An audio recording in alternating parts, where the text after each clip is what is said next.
The plane cabin erupted in gasps as the blonde-haired woman, dressed in an immaculate white blazer, stood up and pointed at the tall black soldier in uniform sitting a few rows ahead of her. Her voice, sharp and venomous, sliced through the hum of the aircraft's engines.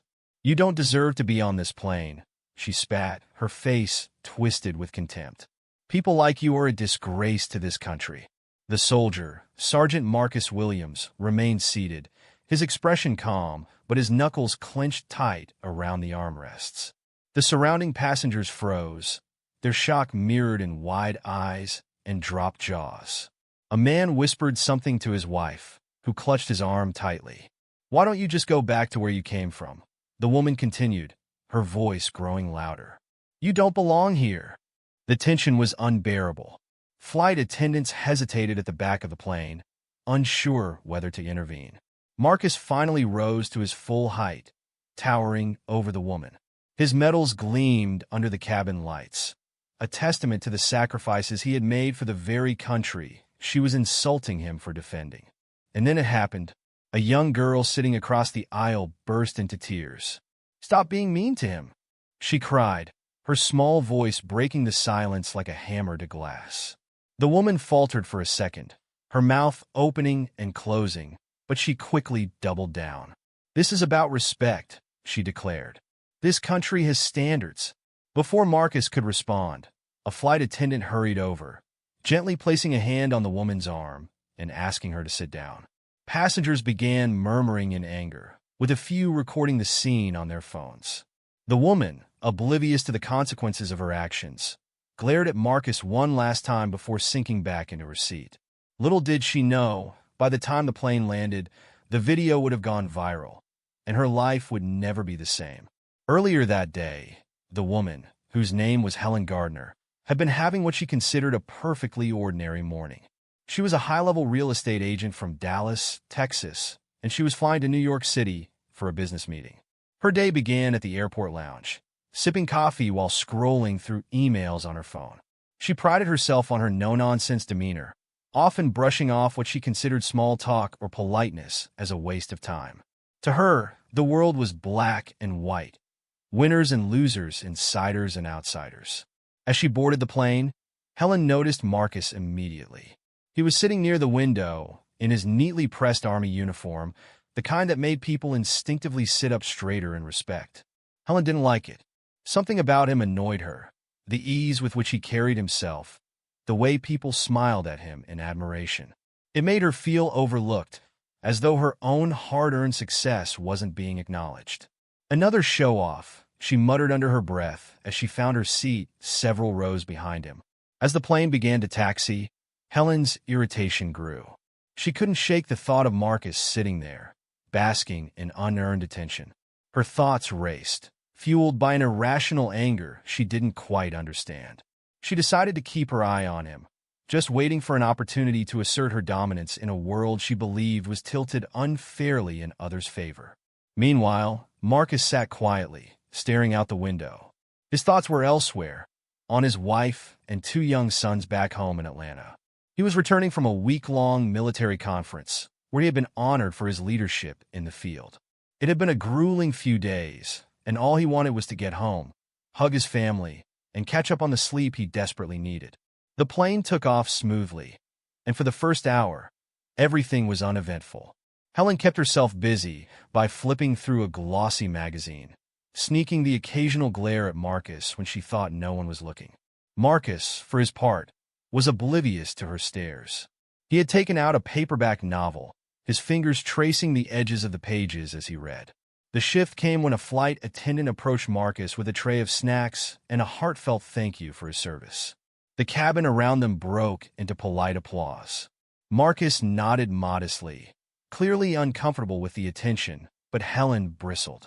"Oh, please," she muttered loudly enough for the passengers nearby to hear. "Is this really necessary?" The woman sitting next to her turned, her eyebrows raised. "Excuse me?" Helen ignored her and crossed her arms tightly. She had had enough. When the opportunity arose, when Marcus stood to stretch his legs and move down the aisle, Helen seized her moment. She stood abruptly, blocking his path. That was when her tirade began, the one that would change everything. As the moments unfolded, the weight of the situation began to dawn on the passengers. Several took out their phones, quietly recording the exchange. Others leaned forward in their seats, whispering heatedly about the woman's audacity. A few called out in defense of Marcus, but Helen was too consumed by her own rage to notice. It wasn't until Marcus finally spoke that the cabin went silent again. His voice was deep and steady, a stark contrast to Helen's shrill tone. "Ma'am," he said, meeting her gaze directly, "I've risked my life, so people like you can have the freedom to say whatever you want. But that doesn't make it right." His words were calm, but they cut through her like a blade. For a brief second, she faltered, but then her anger flared again, and she opened her mouth to retort, only to be interrupted by the sound of a child crying. "Why are you being so mean?" the little girl asked, her cheeks wet with tears. Helen froze, the weight of dozens of eyes on her. Suddenly, she felt small and exposed in a way she hadn't in years. The flight attendant's hand on her arm startled her, and she allowed herself to be led back to her seat. The cabin settled into an uneasy quiet, but the damage had been done. Marcus returned to his seat, his expression unreadable. Helen crossed her arms and stared out the window, fuming inwardly but refusing to meet anyone's gaze. Unbeknownst to her, the video was already being uploaded to social media by several passengers. The captions were damning. "Racist woman insults soldier on plane. Karen strikes again. Targets black veteran, and she picked the wrong guy to mess with." By the time the plane touched down in New York, Helen's face and words were plastered across the internet. And as she gathered her belongings and prepared to deplane, blissfully unaware of the storm brewing around her, the passengers who had witnessed the incident whispered among themselves, their faces lit by the glow of their phones. For Marcus, the ordeal wasn't over. His phone buzzed with notifications as friends and colleagues began to reach out, asking if he was okay. He hadn't seen the video yet, but the whispers of the passengers and the looks of sympathy they gave him told him all he needed to know. As Helen stepped onto the jet bridge, the weight of her actions had yet to sink in. But it would. Helen walked briskly through the airport terminal, her heels clicking sharply against the polished floor. She ignored the curious glances from passengers, chalking them up to her expensive outfit or commanding presence. She always attracted attention, at least that's what she told herself. Her phone buzzed in her purse, but she didn't bother. Work emails could wait until she got to her hotel. What Helen didn't know was that her face was already trending on social media platforms under hashtags like #RacistKaren and #SupportOurTroops. The video of her confrontation with Marcus had been shared thousands of times, sparking outrage and condemnation across the internet.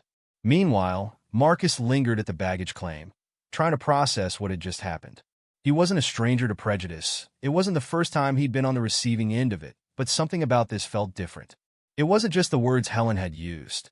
It was the public setting, the way she'd made him feel small despite all he'd achieved. He clenched his jaw, trying to push the anger down. A man approached him, his face earnest. "Hey, I just want to say I saw what happened up there. You handled it like a pro. Thank you for your service." Marcus nodded politely, but the gratitude felt hollow in the face of what had just unfolded. His phone vibrated in his pocket, and he pulled it out to see a flood of text messages. "Lieutenant Rodriguez, dude, you're blowing up on TikTok." "Mom, Marcus, are you okay? What happened on the plane?" "Wife, Kayla, call me ASAP. I saw something online." Marcus's heart sank. He'd been hoping to get home and forget the whole ordeal, but it seemed the world wasn't going to let him. Helen arrived at her hotel suite, relieved to finally have some peace and quiet. She kicked off her heels and ordered room service, flipping through the channels on the TV while waiting for her meal. Her phone buzzed again, and this time, she checked it. There were dozens of notifications, emails, missed calls, and texts. Frowning, she opened her messages. "Susan, co-worker Helen, what the hell is going on?" "Mark, boss, call me immediately. This is urgent." "Unknown number. How dare you talk to a soldier like that? You're a disgrace to this country." Confused, Helen opened her email next. The subject lines were alarming. "Shame on you. Racist behavior will not be tolerated. Your actions on that plane were despicable." One message read, Helen Gardner, is this you? Attached was a link to a video. Her stomach dropped as she clicked it. The video began playing, showing her standing in the aisle of the plane, her face contorted with anger as she berated Marcus. The captions were brutal. Entitled woman attacks soldier, shameful behavior caught on camera, and worse. Helen's hands shook as she put the phone down. Her heart raced as realization dawned. She was the villain of the internet's latest viral sensation. Across the city, Marcus sat in his car in the airport parking lot, staring at the video on his own phone. Kayla's voice echoed in his head from their earlier call. "You handled yourself so well, babe," she had said. "But this, it's bigger than you now. People are sharing this everywhere." Marcus wasn't sure how he felt about it. On one hand, he appreciated the support and validation from strangers. On the other hand, he hated the attention. He'd always believed in keeping his head down, doing his duty, and letting his actions speak for themselves. Now, his life was being dissected by millions of people who didn't know him. He scrolled through the comments under the video, a mix of anger at Helen and admiration for his composure. But there were also hateful remarks, ones that reminded him racism wasn't just Helen's problem, but a deep-rooted issue in society. Shaking his head, Marcus started the car and drove home. He needed to focus on his family. They would ground him in this chaos. Back at the hotel, Helen's panic escalated. She called Mark, her boss, hoping for reassurance. Instead, his tone was icy. "What were you thinking, Helen?" he demanded. "Do you realize how bad this looks for the company? Clients are already calling, threatening to pull out." Helen sputtered. "Mark, it's not what it looks like. That's soldiery." "I don't want excuses," Mark interrupted. "I need solutions. If this doesn't blow over, we're going to have to reevaluate your position here." The call ended abruptly, leaving Helen stunned. Her career, the thing she had worked tirelessly to build, was slipping through her fingers. She needed a plan, a way to fix this. But how? The internet was relentless, and the comments were already pouring in like a flood she couldn't stop. She paced the room, her mind racing. Should she release a statement? Apologize publicly? Hire a PR firm? Every option felt humiliating. Helen wasn't used to groveling. She was used to winning. Her thoughts were interrupted by a knock at the door. She opened it to find a room service attendant with her dinner. He placed the tray on the table and glanced at her nervously. Ma'am?" he said hesitantly. "Yes." Helen snapped, irritated by his lingering presence. I recognized you from the video," he said quickly, his cheeks flushing. "I think what you did was awful. My brother's in the army. You owe that man an apology." Helen's jaw dropped. "How dare you?" But the young man was already walking away, shaking his head. Helen slammed the door shut, her appetite gone. She slumped onto the bed, a sinking feeling in her chest. For the first time, she realized the full weight of what she had done. This wasn't just a bad day at work or a minor PR problem. This was a complete unraveling of her life. Later that night, as Marcus tucked his sons into bed, his phone buzzed again. It was an email from a reporter asking for an interview. He groaned. Kayla appeared in the doorway, her arms crossed. "Are you going to respond?" she asked. "I don't know," Marcus admitted. "I don't want to add fuel to the fire." Kayla walked over and placed a hand on his shoulder. "You didn't start this fire, Marcus, but maybe you can use it to make a difference." Her words stayed with him long after she left the room. He lay awake that night, thinking about the little girl on the plane, her tears cutting through the tension. He thought about Helen, wondering what had driven her to act the way she did. And he thought about the countless others who had experienced similar moments of prejudice but hadn't had the chance to fight back. By morning, Marcus made a decision. If the world was watching, he would make sure they saw something worth remembering. Helen woke up to a barrage of phone notifications. Overnight, the video had reached over 10 million views. News outlets were picking up the story, and hashtags calling for her to be fired were trending. Her email was flooded with hate mail, and her social media accounts had been hacked. Someone had even leaked her home address. She was drowning, and there was no lifeline in sight.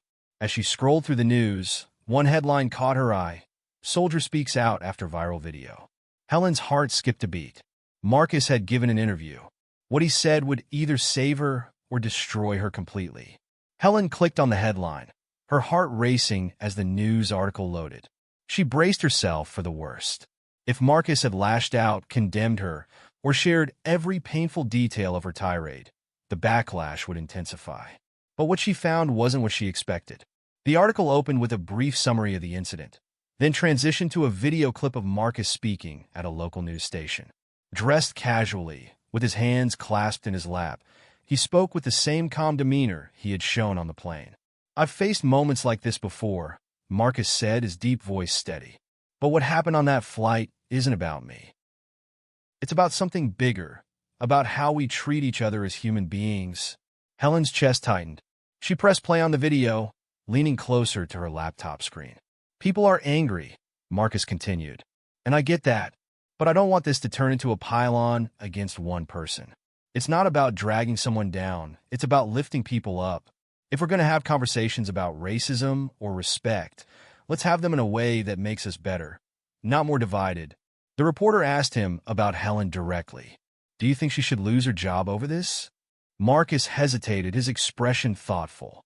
"That's not for me to decide," he said finally. "I believe in accountability, but I also believe people can learn and change. Everyone deserves the chance to grow." Helen sat back, stunned. He wasn't tearing her apart. He wasn't rallying the world against her. In fact, he was doing the opposite, defending her humanity in a way she hadn't afforded him. It was a grace she didn't feel she deserved. But as she scrolled through the comments beneath the video, it was clear that not everyone shared Marcus's restraint. At Proud Patriot 87, "This lady's career is over. Good riddance." At Army Mom 22, "Marcus is too kind. She doesn't deserve forgiveness." At Justice for All, "Hope she learns what it feels like to lose everything." Helen closed her laptop, her hands shaking. The weight of the situation was becoming unbearable. She wasn't just a trending topic. She was a symbol of everything people hated. Her name was being dragged through the mud. And while Marcus's words had tempered some of the rage, the majority of the internet showed no signs of letting up. Marcus's words, however, had a different effect on those closest to him. Later that afternoon, as he helped his sons with their homework, his phone buzzed with a call from an unknown number. He ignored it at first, but when it rang again, he sighed and picked up. "Hello, Sergeant Williams?" a nervous voice asked. "This is Helen Gardner." I think we need to talk." Marcus's grip on the phone tightened. He hadn't expected her to reach out directly, especially not so soon. "How did you get this number?" he asked, his tone cautious. "Your name was mentioned in the article, and I asked around," Helen admitted. "Please don't hang up. I need to apologize." "I need to. Ma'am, I don't think this is the right way to—" "Please," she interrupted, her voice cracking. "I need to explain myself. I don't know what to do." Marcus closed his eyes, torn. Part of him wanted to hang up, to protect his peace and let her figure things out on her own. But another part of him, perhaps the larger part, felt compelled to listen. It was the same part of him that had signed up to serve his country, the part that believed in giving people a chance to be better. "Fine," he said after a long pause. "I'll give you 5 minutes." Helen exhaled sharply, a mix of relief and nerves flooding her voice. "Thank you. I don't even know where to start. I'm sorry, first of all. What I said to you on that plane, it was wrong. It was horrible. I don't know why I did it. I think I was just angry and I took it out on you. And that's not an excuse, but—" She trailed off, waiting for a response. Marcus let the silence linger, forcing her to continue. "I've been seeing the comments, the news. I didn't realize how much this would affect you, or how much it would affect me. I've lost clients, my boss is furious, and I feel like the entire world hates me. Do you think you deserve their sympathy?" Marcus asked bluntly. Helen flinched at his tone. "No," she admitted, "but I don't know how to fix this." "Fixing it starts with understanding what you did," Marcus said firmly. "This isn't just about a bad day or a slip of the tongue. It's about the fact that you saw someone like me and decided you had the right to tear me down. Do you understand how deep that cuts? How exhausting it is to deal with that every day?" Helen's throat tightened. "I think I do now," she said softly. "I've been doing a lot of thinking, and I've been reading the comments. People are sharing their stories about racism, about how they've been treated, and it's opened my eyes. I didn't see it before, but now I can't stop seeing it." Marcus sighed, his frustration easing slightly. So, what do you want from me? Forgiveness? I don't know, Helen said. Maybe, but more than that, I want to make things right. I just don't know how. Marcus thought for a moment. It's not my job to fix you, he said finally. But if you're serious about learning and doing better, then you've got to put in the work. That means educating yourself, listening to people who've experienced racism, and finding ways to contribute to change. Not because you want to save your reputation, but because it's the right thing to do. Helen swallowed hard, his words cutting through her like a blade. I hear you, she said quietly. And I'll do it. We'll see, Marcus said, his tone skeptical, but not dismissive. Actions speak louder than words. Over the next few days, the story continued to gain traction. Helen stayed off social media, but she couldn't escape the fallout in real life. At the grocery store, people whispered and pointed. A neighbor avoided her in the hallway of her apartment building. And her boss, Mark, called her into a meeting to discuss her future at the company. We've decided to suspend you indefinitely, Mark said, his expression stony. We'll review your position after the dust settles, but right now, you're a liability. Helen nodded numbly, the words washing over her like cold water. She left the office feeling hollow, her career in tatters and her reputation in ruins. But amid the wreckage, Marcus's words echoed in her mind. Actions speak louder than words.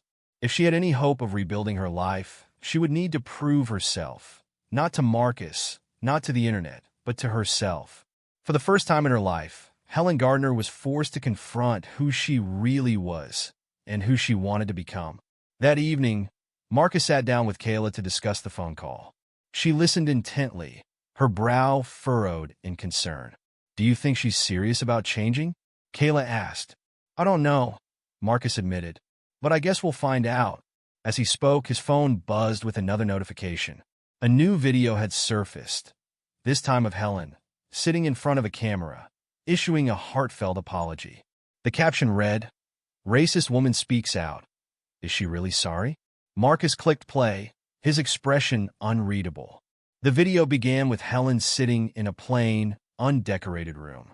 Her face was bare of makeup, her usually polished hair pulled back in a simple ponytail. She looked tired, her eyes red-rimmed as though she hadn't slept in days. The contrast between this woman and the confident, sharp-tongued figure from the plane was stark. She took a deep breath before speaking, her voice trembling. My name is Helen Gardner, she began. I'm the woman from the plane video that's been circulating online. And I'm here to tell you that I was wrong. She paused, as if summoning the strength to continue. What I said to Sergeant Williams was unacceptable. It wasn't just disrespectful, it was hateful. There's no excuse for it, and I'm not going to try to make one. Marcus and Kayla watched in silence, their eyes glued to the screen. I've spent the last few days reflecting on my actions, Helen continued. I've read the comments, I've listened to the stories people have shared, and I've realized that my behavior wasn't just a one-time mistake. It was part of a larger problem, a mindset I didn't even realize I had. She leaned forward, her hands clasped tightly. I've decided to take steps to educate myself and make amends. I've started reading books about systemic racism and privilege. I've reached out to organizations that work to support veterans and fight inequality. And I've spoken with Sergeant Williams to apologize directly. Helen's voice wavered as she spoke her next words. I don't expect forgiveness, and I don't deserve anyone's sympathy. But I want to change. Not for my reputation, not for my career, but because it's the right thing to do. And I'm willing to prove it. The video ended with a plea. To anyone I've hurt, I'm sorry. And to Sergeant Williams, I hope one day I can show you, through my actions, that I've truly learned from this. Kayla glanced at Marcus as the video faded to black. What do you think? She asked softly. Marcus leaned back in his chair, his arms crossed. I think it's a start. But words are easy. Kayla nodded in agreement. Do you think people will believe her? That's not up to me, Marcus said. But I do think she's trying. And if she's serious, she's in for a long road ahead. The public reaction to Helen's apology was as divided as the country itself. Some commended her for taking responsibility and vowed to give her a second chance. At change is possible. Everyone makes mistakes. If she's serious about learning, we should support that. At forgiveness first, This is what accountability looks like. Good for her. But others were far less forgiving. And never forget, too little, too late. She's only apologizing because she got caught. At no mercy. She's just trying to save her job. Don't fall for it. The video became another battleground, with people on both sides arguing passionately about whether Helen deserved redemption. Meanwhile, Helen herself stayed offline, focusing on the steps she had promised to take. One of those steps brought Helen to the doorstep of a small community center on the outskirts of New York City. The building was unassuming, with a faded sign that read Veterans United Resource Center. Helen clutched a folder of documents in her hands as she hesitated outside the door, debating whether to go in. After a deep breath, she pushed the door open. Inside, a middle-aged woman with a warm smile greeted her from behind a desk. "Can I help you?" "My name is Helen Gardner," she said nervously. "I'm looking to volunteer. I'd like to help veterans in any way I can." The woman tilted her head, studying Helen carefully. "I recognize you," she said after a moment. "You're the woman from that video." Helen felt her face flush with shame. "Yes," she admitted. "That's me. But I'm trying to make things right." The woman's expression softened slightly. "Well, we're always looking for volunteers. What kind of skills do you have?" Helen handed over the folder, which contained her resume and a letter of intent. "I've worked in real estate for years," she explained. "I thought maybe I could help veterans find housing or teach workshops about navigating the market." The woman flipped through the papers, nodding slowly. "That could be useful," she said. "We have a lot of vets who struggle to find affordable housing. But you'll need to start with the basics, getting to know the people you're helping. Are you okay with that?" Helen nodded. "I am. I want to do whatever it takes." "Good," the woman said. "We'll start you with some shadowing. There's a meeting tonight for veterans who need help with job placement. Why don't you sit in and observe?" That evening, Helen found herself in a small conference room filled with folding chairs and mismatched tables. A dozen veterans of various ages and backgrounds sat in a circle, sharing their struggles and offering advice to one another. Helen stayed in the back, listening intently as they spoke about issues like unemployment, PTSD, and housing insecurity. One man, a younger veteran with a prosthetic leg, caught her attention. He talked about how difficult it was to find a landlord willing to rent to him after he returned from deployment. "I've been living out of my car for the past 6 months," he admitted, his voice tinged with frustration. "People see the uniform and the missing leg, and they think I'm a liability." Helen's chest tightened as she listened. For the first time, she began to understand the challenges veterans faced, not just in theory, but in a visceral, human way. After the meeting, she approached the man cautiously. "Hi," she said. "I heard what you said about housing, and I think I can help. I've worked in real estate for a long time, and I might know some options for you." The man eyed her warily. "You're that lady from the plane video, aren't you?" Helen nodded, her cheeks burning. "Yes, that's me. But I'm trying to do better." He studied her for a moment before shrugging. "Well, if you can get me out of my car, I don't care who you are." As Helen threw herself into volunteering, Marcus kept a distant eye on the story. He saw the news articles about her efforts, the photos of her working at the Veterans Center, and the mixed reactions from the public. Some people praised her transformation, while others accused her of doing it all for show. Marcus wasn't sure what to think. But one evening, as he sat on the couch scrolling through his phone, he came across a video of Helen speaking at a workshop for veterans. She was standing in front of a small group, explaining the ins and outs of the housing market with a passion and sincerity he hadn't seen before. "Maybe she is serious," he murmured to himself. Kayla, who was sitting beside him, glanced at the screen. "She's putting in the work," she said. "That's more than most people do." Marcus nodded slowly, a seed of cautious respect taking root. But as he turned off his phone and leaned back against the couch, he couldn't shake the feeling that this wasn't the end of the story.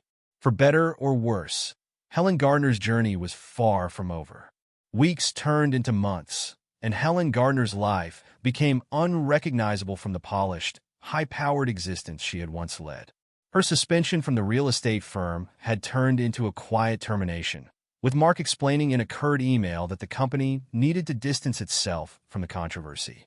Most of her old friends had stopped reaching out, unsure of how to navigate her new reality.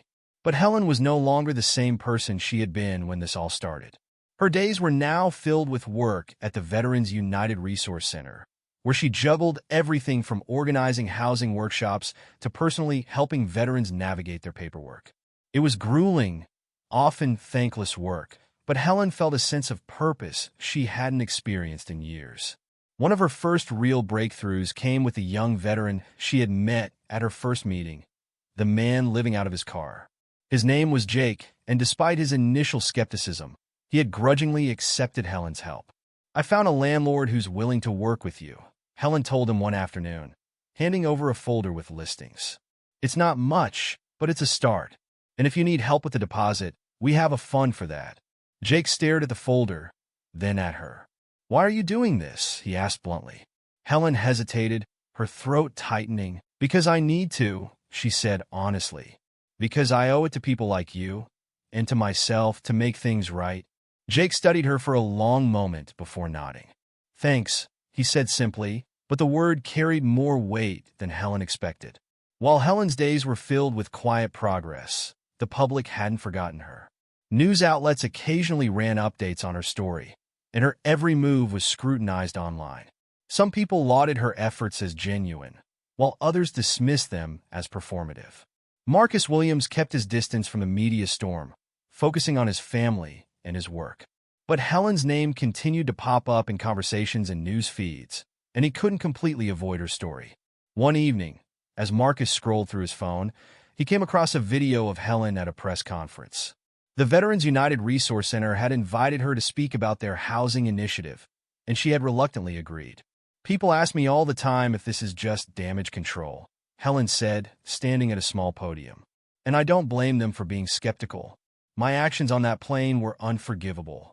But this isn't about saving face. It's about saving lives."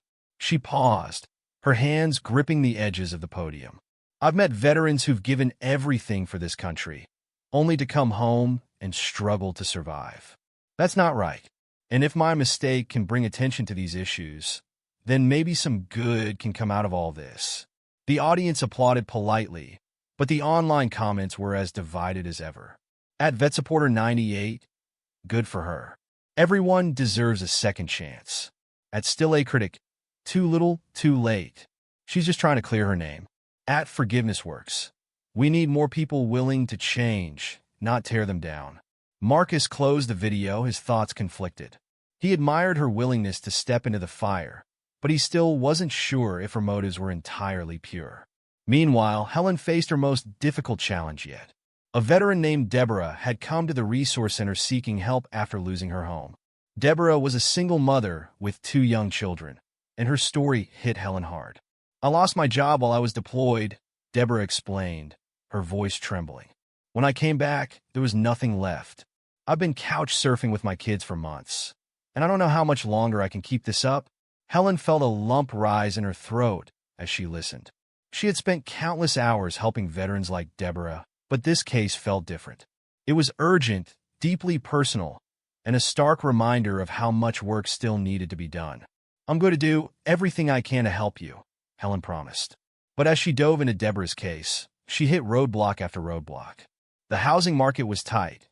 Landlords were hesitant to rent to someone with an inconsistent income, and the center's funding for emergency housing was nearly depleted.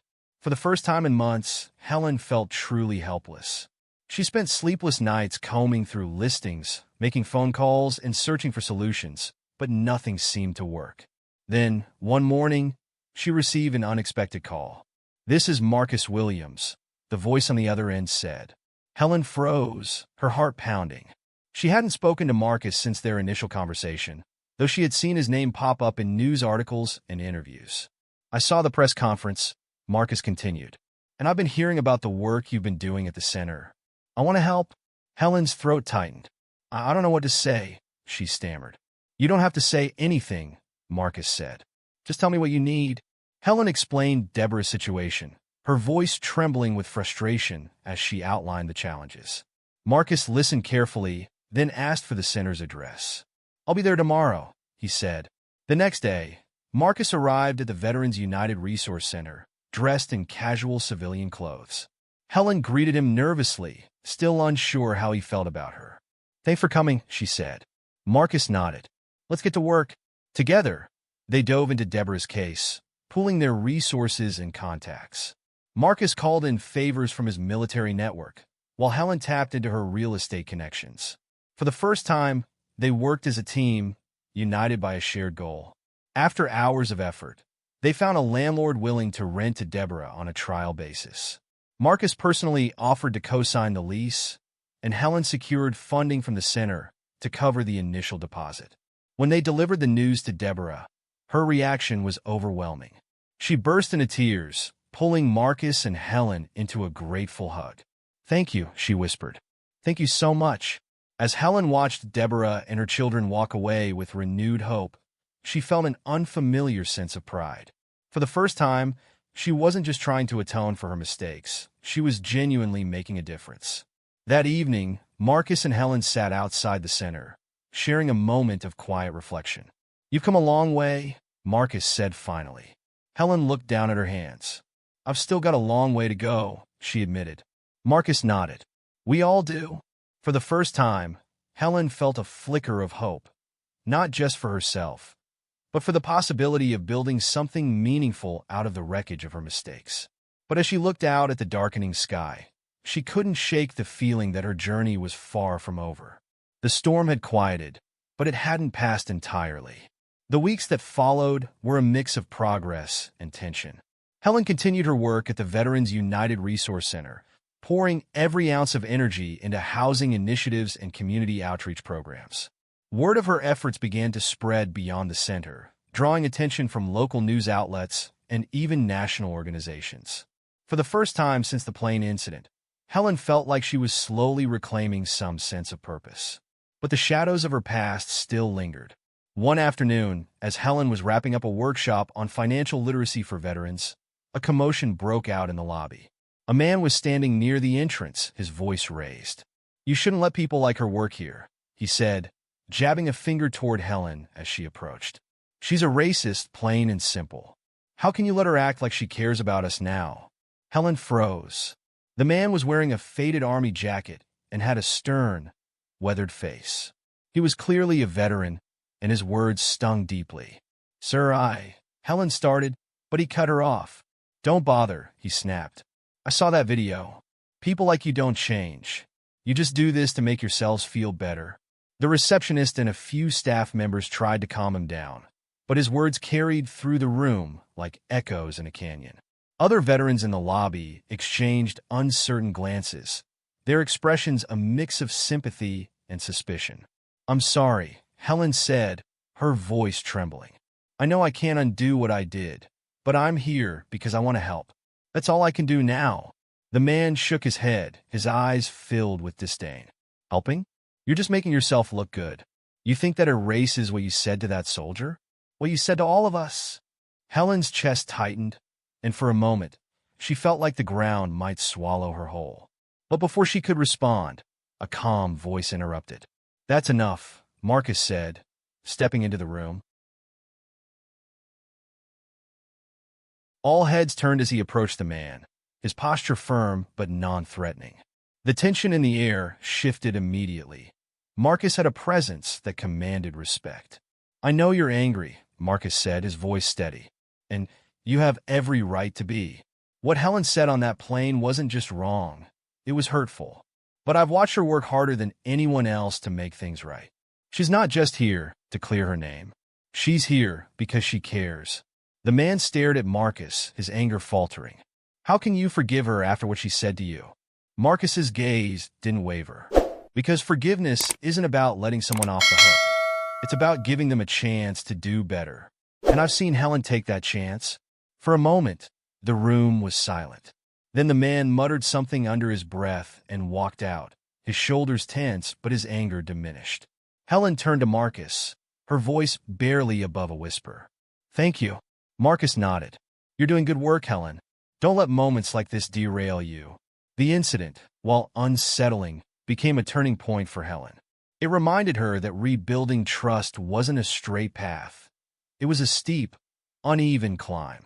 But she refused to let the man's words break her resolve. Instead, she used them as fuel to keep pushing forward. One of the most meaningful steps in her journey came when the center invited her to join a panel discussion about the challenges veterans face after deployment. The event was attended by local leaders, nonprofit organizations, and members of the media. Helen was nervous but determined to use the platform to advocate for the cause she had grown so passionate about. During the discussion, a reporter asked her directly about the plane incident. "You've become a controversial figure since that video went viral," the reporter said. "Some people see your efforts as genuine, while others accuse you of trying to repair your reputation. What do you say to those critics?" Helen took a deep breath.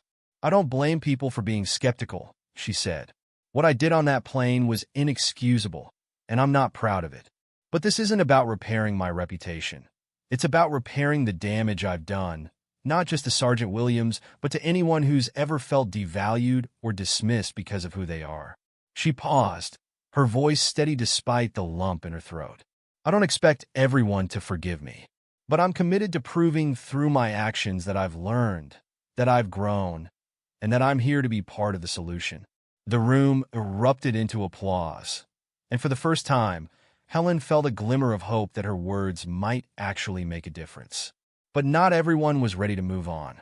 That night, as Helen was leaving the center, she found a note taped to her car windshield. In bold, angry letters, it read, "We don't want your help. Go back to your comfortable life and leave us alone." Helen stared at the note, her heart sinking. She crumpled it in her hand, her mind racing with doubts. Was she really making a difference? Or was she just deluding herself into thinking she could ever undo the harm she'd caused? The following day, Marcus found Helen sitting alone in the break room, staring at her coffee cup. He noticed the tension in her shoulders and the exhaustion etched into her face. "Rough day?" he asked, sitting down across from her. Helen nodded. "I got a note on my car last night. Someone doesn't want me here." Marcus frowned. "There will always be people who don't believe in second chances," he said. "But their doubts don't define you. Your actions do." Helen looked up at him, her eyes filled with uncertainty. "Do you think I'm doing enough?" Marcus leaned forward, his gaze steady. "You're doing more than most people would. But this isn't about doing enough. It's about never stopping. You got to keep going, even when it feels like no one's watching or cares." Helen nodded slowly, his words sinking in. "Thank you," she said. "I don't think I could do this without your support." Marcus smiled faintly. "You're doing it yourself, Helen. I'm just here to remind you that it's worth it." As the weeks passed, Helen threw herself even deeper into her work, determined to prove to herself and to others that she wasn't giving up. But the challenges ahead would test her resolve in ways she hadn't yet imagined. The pressure mounted as Helen became more deeply involved in her work with the Veterans United Resource Center. While many veterans began to accept her efforts as genuine, the road remained fraught with challenges. For every success story, there were setbacks, and for every person who saw her growth, there were others who only saw the woman from the plane. One day, Helen was approached by the director of the center, a kind but no-nonsense woman named Evelyn Martin. "Helen, we have an opportunity to do something big," Evelyn said, handing her a folder filled with documents. "A donor has offered to fund a major housing initiative for veterans in the area, but they want to see a concrete plan before they commit." Helen flipped through the papers, her excitement building.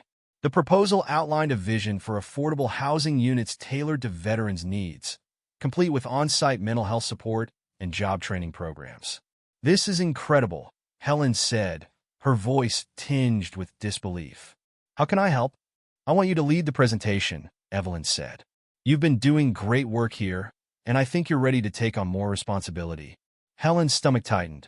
The idea of standing in front of wealthy donors, trying to convince them to invest in a project, was daunting.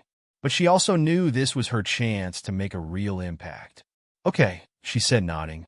"I'll do it." In the days leading up to the presentation, Helen poured herself into the project. She worked late into the night, drafting slides, rehearsing her speech, and researching statistics to bolster her argument. But as the date drew closer, the weight of her past began to creep in. What if the donors recognized her from the plane video? What if they dismissed her efforts as insincere? The fear of public scrutiny loomed over her like a shadow. The night before the presentation, Helen sat alone in her apartment, staring at her notes. Her hands trembled as she flipped through the pages, her mind racing with doubts. She picked up her phone and called Marcus. He answered on the second ring. "Hey, Helen. Everything okay?" "I don't know," she admitted, her voice shaking. "I'm supposed to lead this big presentation tomorrow, and I'm terrified. What if I mess it up? What if they don't take me seriously?" Marcus was quiet for a moment. "You've faced worse," he said finally. "You've stood in the middle of a storm and come out the other side. This? It's just another step forward." Helen sighed. "But what if they bring up the video? What if they see me as that person and not the person I'm trying to be?" "They might," Marcus said honestly. "But that doesn't mean you stop trying. The work you're doing speaks louder than any mistake you've made. Trust that." His words settled over Helen like a balm, easing some of her anxiety. "Thank you," she said softly. "I needed to hear that." "Anytime," Marcus replied. "And Helen, remember, you're not doing this for them. You're doing this for the people who need it." The next day, Helen stood in front of a room full of donors, her palms sweating as she... The room was packed with influential figures, business leaders, philanthropists, and local politicians. Evelyn introduced her warmly, highlighting her contributions to the center, but Helen still felt the weight of 100 eyes on her. She took a deep breath and began. "Good afternoon," she said, her voice steady despite the nerves roiling inside her. "My name is Helen Gardner, and I'm here today to talk about a vision, one that could change the lives of countless veterans in our community." She launched into her presentation, weaving together statistics, personal stories, and a compelling case for why the initiative was urgently needed. She spoke about veterans like Jake and Deborah, whose lives had been transformed by the center's efforts, and painted a vivid picture of what could be achieved with the donors' support. But as she neared the end of her speech, a hand shot up in the audience. The man, a sharp-dressed executive in his 50s, spoke without waiting to be called on. "Ms. Gardner," he said, his tone skeptical. "Aren't you the woman from the viral plane video? The one who insulted a soldier?" The room fell silent. Helen's stomach dropped, but she forced herself to meet the man's gaze. "Yes," she said, her voice firm. "I am. And what I said on that plane was wrong. There's no excuse for it. But I've spent every day since then working to make amends, not just for that moment, but for the deeper issues it represents." She paused, scanning the room. "This project isn't about me. It's about the veterans who've sacrificed everything for this country and deserve our support. If you want to judge me for my past, that's your choice. But I'm asking you to focus on what we can do together to create a better future." For a moment, the room was silent. Then, slowly, a man in the back began to clap. Others joined in, and soon the entire room was applauding. Helen felt a surge of relief and pride as she stepped away from the podium, her heart pounding. Later that evening, Evelyn approached Helen with a wide smile. "The donors were impressed," she said. "They're going to fund the project." Helen's breath caught. "Are you serious?" "Completely," Evelyn said. "And they specifically mentioned how much they appreciated your honesty." Helen felt tears prick her eyes. For the first time, it felt like the tide was truly turning. But the victory was short-lived. The next morning, Helen woke to a flood of notifications on her phone. Someone had leaked a private email exchange between two of the donors, and it wasn't flattering. One of the donors had written, "She gave a good speech, but do we really want someone with her baggage representing this initiative?" The backlash online was swift. People accused the donors of undermining Helen's efforts, while others reignited debates about whether she deserved the platform she had been given. The controversy threatened to overshadow the success of the project, and Helen found herself thrust back into the center of the storm. As Helen scrolled through the comments, her stomach churned. The progress she had fought so hard to achieve felt like it was slipping through her fingers. Marcus called her later that day. "I saw the news," he said. "You okay?" Helen sighed. "I thought I was finally moving forward, but it feels like no matter what I do, my past keeps dragging me back." "You're not the person you were on that plane," Marcus said firmly. "And most people can see that. But there will always be voices trying to pull you down. The question is, are you going to let them?" Helen closed her eyes, Marcus's words echoing in her mind. "No," she said finally. "I'm not." But as she hung up the phone, she knew the hardest part of her journey was still ahead. Despite the mounting backlash, Helen refused to let it break her. She wasn't just fighting for her own redemption anymore. She was fighting for the veterans who had come to depend on the work she was doing. And though the news of the leaked email made her feel like she was walking a tightrope, she couldn't afford to back down. At the Veterans United Resource Center, the team rallied behind her. Evelyn stood beside her in front of the press when the scandal broke, making it clear that the project would continue regardless of the controversy surrounding Helen. "We believe in the mission," Evelyn told the reporters. "This initiative is too important to be derailed by personal attacks. Helen Gardner has been an integral part of our work, and her commitment to veterans is unwavering." Helen couldn't shake the feeling that the storm was far from over, but she felt an unexpected surge of strength from the support of her colleagues. The veterans who had benefited from the center's programs continued to express their gratitude, and some even made public statements about how much Helen's work meant to them. It wasn't enough to silence the critics, but it was enough to remind her why she couldn't give up. One particularly challenging day, as Helen sat at her desk reviewing another batch of grant applications, her phone buzzed with an incoming call. It was from Marcus. "Hey," she answered, feeling her heart race slightly. "What's up?" "I just wanted to check in," Marcus said, his voice warm but serious. "How are you holding up?" Helen paused, looking at the cluttered desk around her, the weight of everything pressing on her shoulders. I'm doing okay," she said, trying to sound more confident than she felt. "I just can't shake the feeling that it's all going to collapse, you know?" "I get that," Marcus replied. "But you've been through worse, right? And you've come out on the other side. People want to drag you down? They'll find something new to complain about soon enough. But what you're doing here, that's bigger than any headline." Helen felt a lump in her throat as she leaned back in her chair. "I know. It's just hard when it feels like no matter how hard I try, it's never enough." "Remember why you're doing it," Marcus said. "And that's not just for you. You've got people who are depending on you. Don't let the noise make you forget that." Helen swallowed hard. "Thanks, Marcus. I really needed that." "Anytime," he replied with a small chuckle. "And hey, I was thinking, maybe you should take a break this weekend. You've been working nonstop." Helen smiled at the suggestion. "I haven't taken a real break in months," she said. "Maybe you're right. I'll think about it." That weekend, Helen took Marcus's advice and decided to take a brief respite. She rented a small cabin in the woods just outside the city, hoping that a little solitude would help her clear her head.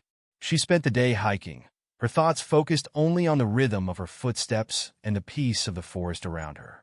The weight of the controversy, the pressure to constantly prove herself, it all felt a little lighter out here. But as the sun began to set, a familiar sense of restlessness crept in. The fear of judgment, the fear of never being enough, lingered like a dark cloud. Sitting on a large rock overlooking a small stream, Helen found herself staring at her phone, reading the latest round of comments on the video from the plane. Some of the comments were supportive, but the criticism remained harsh. It stung, but it also drove her. With a deep breath, she closed the phone and focused on the beauty of the moment. The rustling leaves, the cool breeze, the sound of water flowing. In the quiet of the cabin that night, Helen thought about all the people who had stood up for her. Marcus, her colleagues, the veterans who had shared their stories of struggle. They believed in her, even when she didn't believe in herself. And though the road ahead was still uncertain, she realized something important. The only way forward was to keep going. No matter how many setbacks, no matter how many critics, she couldn't let her past define her future. The next week, as Helen prepared for another major meeting with the donors, she received a surprising phone call. It was from the same executive who had criticized her during the presentation. "I wanted to apologize," he said, his voice more conciliatory than she expected. "I don't think I fully understood what you were doing when I asked that question. I've seen your work, and I think I was wrong." Helen was taken aback. "I appreciate your apology," she said, surprised but grateful. "But I understand why you question me. It's hard to look past a mistake like mine." "I get it," the executive replied.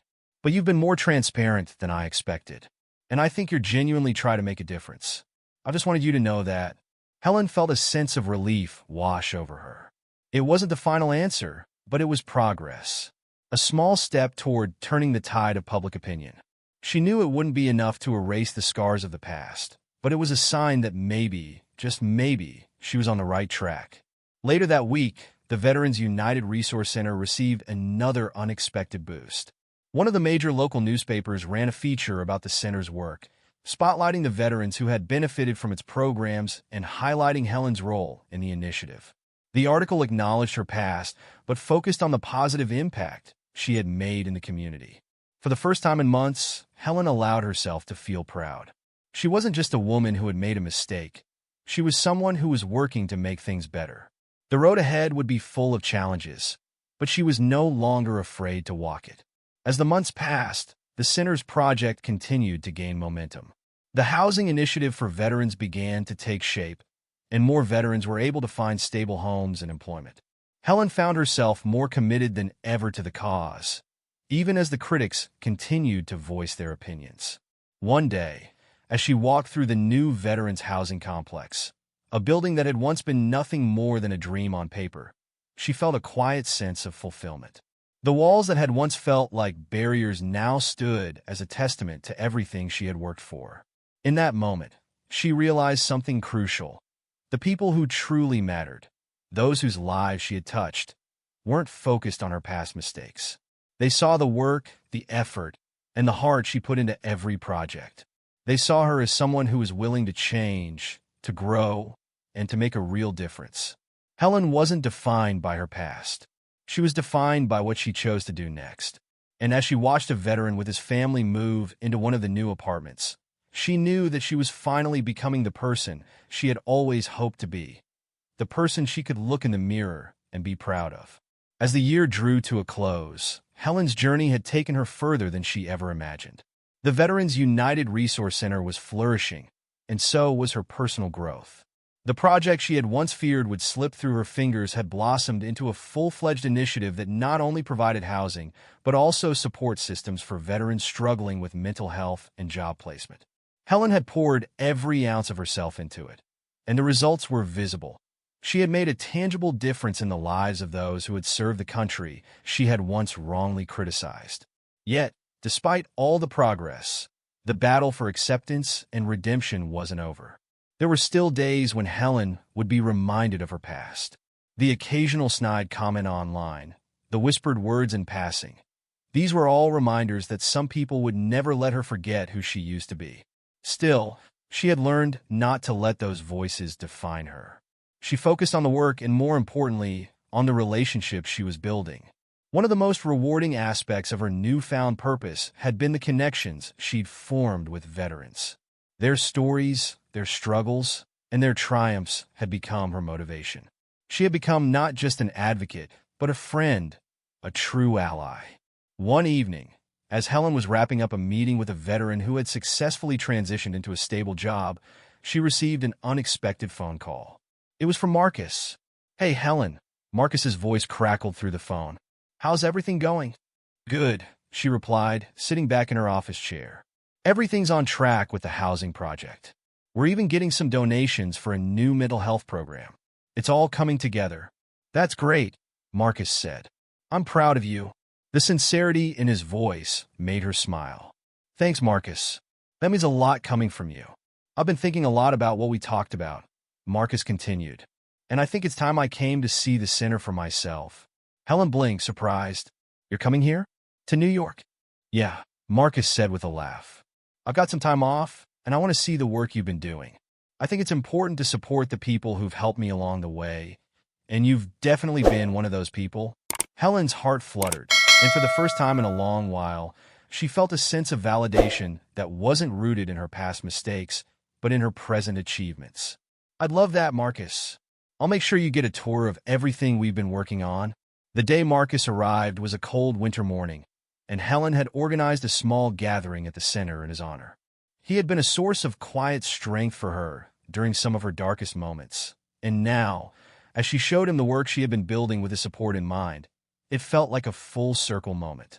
As Marcus walked through the new veterans' housing facility, he was visibly impressed by the transformation. The spaces were warm, inviting, and carefully designed to meet the specific needs of veterans. The walls were lined with photographs of residents, some smiling with their families, others proudly displaying medals and military memorabilia. "You've done all this?" Marcus asked, his voice filled with awe. Helen nodded. "With a lot of help from the community and the veterans themselves. I couldn't have done it alone." The two of them walked through the facility, exchanging stories and laughing as they passed by the different rooms. Marcus asked questions about the logistics of the housing program and the support services provided to veterans. Helen eagerly explained the details of the work, proud of how far they had come. At one point, they stopped in front of a young veteran named Jake, the one Helen had helped secure housing for early in her journey. "Jake!" Helen called, waving him over. "This is Marcus. You remember him from the conversation we had about housing?" Jake's face lit up with a smile as he walked over. "I do. It's an honor to finally meet you, sir," he said, shaking Marcus's hand firmly. Marcus smiled back. "The honor's mine, Jake. I've heard about the amazing progress you've made since you got into one of these homes. How's everything going?" "Better than I could have ever imagined," Jake replied. "I've got a steady job now, and my kids are finally settled into a place where they can thrive. None of this would have been possible without Helen." Helen's heart swelled with pride as she watched Marcus and Jake speak. These were the moments that made everything worth it. The connections, the growth, the undeniable change in people's lives. She had once been trapped by her past, but now she saw clearly that she had built something that would last far beyond her mistakes. After the tour, Helen and Marcus sat in her office for a while, catching up and reflecting on everything that had transpired since their first conversation. "You've really turned things around," Marcus said, leaning back in his chair. "I couldn't have done it without people like you believing in me," Helen replied. "You helped me see that it wasn't just about fixing what I'd broken. It was about moving forward, no matter how difficult that path seemed." Marcus smiled softly. "And you've done just that. You've shown the world, and yourself, that people can change." That night, Helen joined Marcus for dinner at a small restaurant nearby. It was one of the few times they had been able to catch up without the weight of their respective responsibilities hanging over them. As they sat across from each other, the conversation shifted from work to more personal matters. Marcus talked about his wife, Kayla, and their two young children, who were growing up too fast for his liking. Helen listened, laughing at his stories of parenting struggles and late-night diaper changes. "I don't know how you do it," Helen said, sipping her wine. "You've got a whole family to take care of, and you still manage to do so much for the military community." "It's not easy," Marcus admitted, "but you make it work when you care about something. And that's what you're doing, Helen. You're making it work because you care." Helen smiled, feeling a warmth in her chest that had been missing for so long. "I've learned a lot from you, she said. "Your perspective, your patience, it's been a guiding light for me." Marcus raised his glass. "To new beginnings, and to the people who help us find them." Helen clinked her glass with his, a quiet sense of gratitude settling in her heart. She wasn't just rebuilding her life. She was building a future that would help countless others. As they finished their meal, Marcus looked at her with a thoughtful expression. "I've been thinking about how much progress you've made, and I think we're just getting started." Helen nodded, her heart lifting at the thought. "I think you're right." And as she looked out the window at the city lights twinkling in the distance, she knew that no matter what challenges lay ahead, she had finally found her true purpose. The past could no longer hold her back. She had chosen to rise, and now she was unstoppable. As the months passed, the Veterans United Resource Center continued to grow, bringing in new programs, more funding, and even greater community support. Helen became a respected figure in the field of veteran services, recognized not for the mistakes of her past, but for the strides she had made in creating lasting change.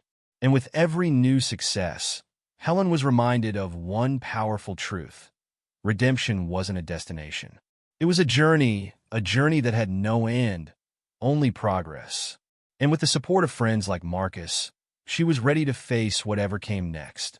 The future, she knew, was brighter than she could have ever imagined.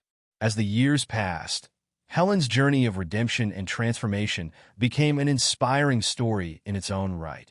A story that wasn't defined by a moment of shame, but by the determination to build something meaningful, something that would endure long after the past had faded into the background. The Veterans United Resource Center continued to flourish. New housing units were built, Job training programs expanded, and the center's impact rippled out into the community, touching the lives of thousands of veterans and their families.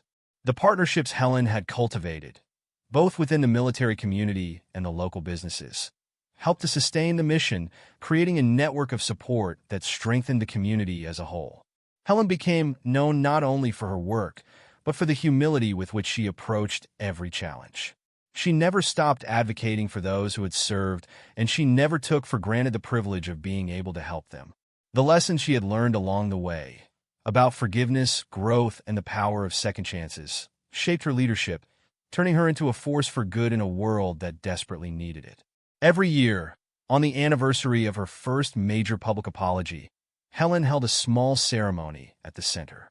It was a moment to reflect, to honor the veterans who had trusted her and the team at the center with their stories, and to acknowledge the long road she had walked since that fateful flight. She would always remember how far she had come, but more importantly, how far the people she had helped had come as well. On one such anniversary, Helen sat in her office, watching the latest group of veterans leave the center after receiving assistance. She could see the pride in their faces, the same pride that she had once lacked in herself, the same pride that Marcus had shown her all those years ago. As she looked out the window, the sun setting on another successful day, Helen smiled. The past, with all its mistakes and lessons, had shaped who she was, but it was not who she was anymore.